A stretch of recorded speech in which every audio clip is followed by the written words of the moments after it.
Hello, नमस्कार, शुभ सकाळ. खूप खूप स्वागत आहे तुमचं माझ्या या चॅनलवर. तर इकडे आज आपण टिफिनमध्ये करणार आहोत भेंडीची भाजी.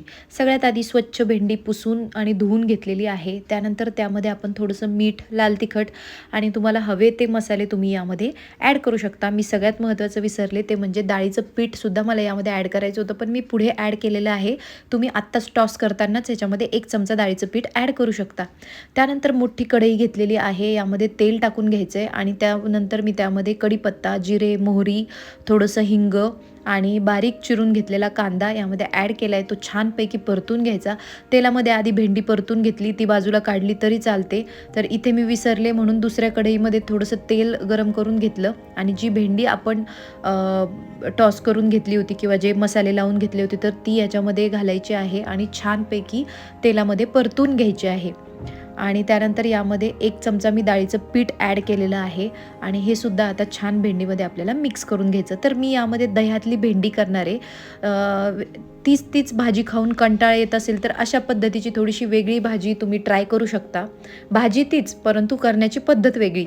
त्याचबरोबर इकडे मी थोडासा कांदा जो आहे तर तो परतून घेतलेला आहे. आणि कांदा परतून झाला की यामध्ये हळद, हवे ते मसाले जे तुम्ही यूज करता, तिखट वगैरे टाकू शकता. यामध्ये मी थोडासा कांदा लसूण मसाला आणि लाल मसाला असं सगळं टाकलेलं आहे. ते छानपैकी मिक्स करून घ्यायचे आणि तेलामध्ये पुन्हा एकदा आपल्याला 2 चमचे डाळीचं पीठ घालून घ्यायचं आहे. यामुळे ना भाजीला थोडासा घट्टसरपणा येतो आणि भाजी छान लागते चवीलासुद्धा. तर हे छान डाळीचं पीठ तेलामध्ये परतून घ्यायचं आहे आणि त्यानंतर मी एक छोटी वाटी भरून दही घेतलं होतं. दही घातल्यानंतर खूप फास्ट ह्याला परतून घ्यायचं आहे, जसं मी व्हिडिओमध्ये दाखवते आहे. तर दही टाकल्यानंतर जर आपण छान परतून नाही ना घेतलं तर दही फुटण्याची शक्यता असते. त्यामुळे तेलामध्ये घातल्यानंतर फास्ट ह्याला छानपैकी 2 मिनटं तरी परतून घ्यायचं आहे.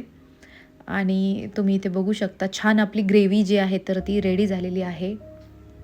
त्यानंतर जी भेंडी आपण छान शिजवून घेतली होती किंवा थोडंसं 2 मिनटं तेलावर वाफवून घेतली होती ती यामध्ये घातलेली आहे मी आणि ती पुन्हा एकदा छान मिक्स करायची. मी अगदी थोडंसं अर्धी वाटी यामध्ये पाणीसुद्धा घातलेलं आहे आणि इथे आपली भाजी रेडी आहे. तर आज मी टिफिनला दिलेले आहेत मोदक, उकडीचे मोदक आहेत जे मी काल केले होते बाप्पासाठी.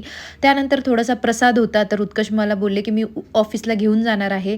त्याचबरोबर इकडे आहे दह्यातली गरमागरम अशी भाजी जी की खूप टेस्टी लागते. त्याचबरोबर इकडे आहे चपाती जी मी छानपैकी ऑडीच्या युनिरॅपमध्ये रॅप केले आणि इकडे आहे नाश्त्यासाठी चपाती.